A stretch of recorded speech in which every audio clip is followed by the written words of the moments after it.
வழக்கறிஞர் சங்க நிர்வாகிகள் கைது செய்யப்பட்டதற்கு எதிர்ப்பு தெரிவித்து சென்னை உயர்நீதிமன்றம் அருகே ஏராளமான வழக்கறிஞர்கள் இன்று போராட்டத்தில் ஈடுபட்டு வருகின்றனர். இதுகுறித்து நமது செய்தியாளர் செந்தில்குட்டி அளிக்கும் கூடுதல் தகவல்களை இனி பார்க்கலாம். செந்தில்குட்டி, இன்று மீண்டும் உயர்நீதிமன்றம் அருகே வழக்கறிஞர்கள் போராட்டம் நடத்துவதற்கான காரணம் என்ன? வழக்கறிஞர் சட்ட விதிகளை திருத்தம் கொண்டு வந்ததை எதிர்த்து நேற்று சென்னை உயர்நீதிமன்றத்தை முற்றுகிடும் போராட்டத்தில் 3000க்கும் மேற்பட்ட வழக்கறிஞர்கள் ஆர்ப்பாட்டத்திலும் சென்னை உயர்நீதிமன்றத்தை முற்றுகிடும் போராட்டத்திலும் ஈடுபட்டு வந்த நிலையில் நேற்று மாலை அளவில், அதாவது தொடர்ந்து அந்த போராட்டத்தில் ஈடுபடுவதன் காரணமாக 5க்கும் மேற்பட்ட வழக்கறிஞர்கள் நீதிமன்றத்தில் நிறுத்தி சிறையில் அடைக்கப்பட்டுள்ளனர். மேலும் 29 பேர் மேல் வழக்கு பதிவும் இது பொது சொத்துக்கு சேதமளித்ததாக வழக்கு பதிவும் செய்யப்பட்டுள்ளது. இது போன்ற ஒரு பொய்யான வழக்குகளை காவல்துறை வழக்கறிஞர்கள் மீது அமைதியான வழியில் போராட்டம் நடத்திய வழக்கறிஞர்கள் மீது போட்டுள்ளதாக சொல்லி இன்று வழக்கறிஞர்கள் ஆர்ப்பாட்டத்தில் ஈடுபட்டு வந்தார்கள். சென்னை உயர்நீதிமன்றத்தில் தற்போது சிறிது நேரத்துக்கு முன்பாக இந்த கைது செய்யப்பட்ட வழக்கறிஞர்களை விடுவிக்க வேண்டும், மேலும் மற்ற வழக்கறிஞர்கள் மீது நடவடிக்கை எதுவும் எடுக்கக்கூடாது என்ற காரணத்திற்காகவும் இந்த சட்ட திருத்தத்தை முழுமையாக திரும்ப பெற கோரியும் தொடர்ந்து ஆர்ப்பாட்டத்தில் ஈடுபட்டு வந்தார்கள். தற்போது அந்த ஆர்ப்பாட்டத்தில் ஈடுபட்ட வழக்கறிஞர் பார்வையேந்தன் நம்மோடு இருக்கிறார். அவரிடம் கேட்கலாம். சார், இந்த போராட்டம் எதற்காக, என்ன கோரிக்கை வச்சிருக்கீங்க? கடந்த 2 மாதங்களுக்கு முன்னால் சென்னை உயர்நீதிமன்றம் கொண்டு வந்த வழக்கறிஞர் சட்டத்தின திருத்தத்தை முழுமையாக திரும்ப பெற வேண்டும் என்கின்ற கோரிக்கையை வலியுறுத்தி கடந்த 2 மாத காலமாக நாங்கள் போராடி வருகிறோம். நேற்று தமிழகத்திலிருந்து கீழமை நீதிமன்றங்களிலிருந்து குறைந்தபட்சம் 10,000க்கு மேற்பட்ட வழக்கறிஞர்கள் சென்னை உயர்நீதிமன்றத்தை முற்றுகையிட வேண்டும் என்று வந்தோம். காவல்துறை அனுமதித்திருந்தது.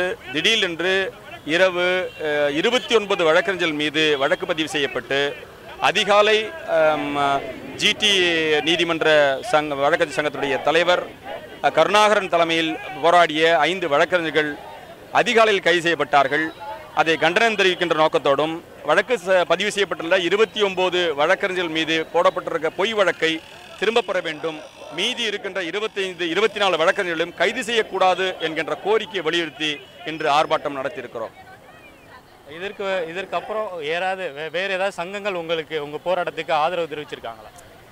நேற்று நாங்கள் போராடிய போதே தில்லி உயர்நீதிமன்ற வழக்கறிஞர்கள் நாளை எங்களுக்கு ஆதரவாக உண்ணாவிரத போராட்டமும் நீதிமன்ற புறக்கணிப்பு போராட்டமும் நடத்துவதாக தெரிவித்திருந்தார்கள்.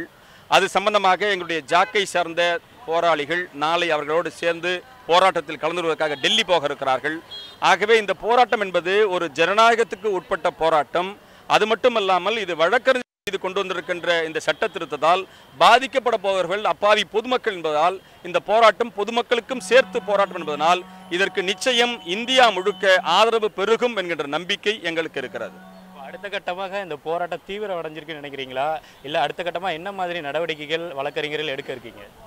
இந்த போராட்டம் ஒரே ஒரு கோரிக்கை தான்.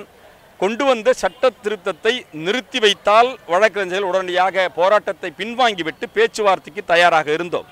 அதுதான் எங்களுடைய கோரிக்கையாக இருந்தது. ஆனால் இந்த கோரிக்கையை பரிசீலனை செய்யாமல் மீண்டும் மீண்டும் இந்திய பார் கவுன்சில் முந்தா நாள் இரவு 125 வழக்கறிஞர்களை சஸ்பெண்ட் செய்திருக்கிறது.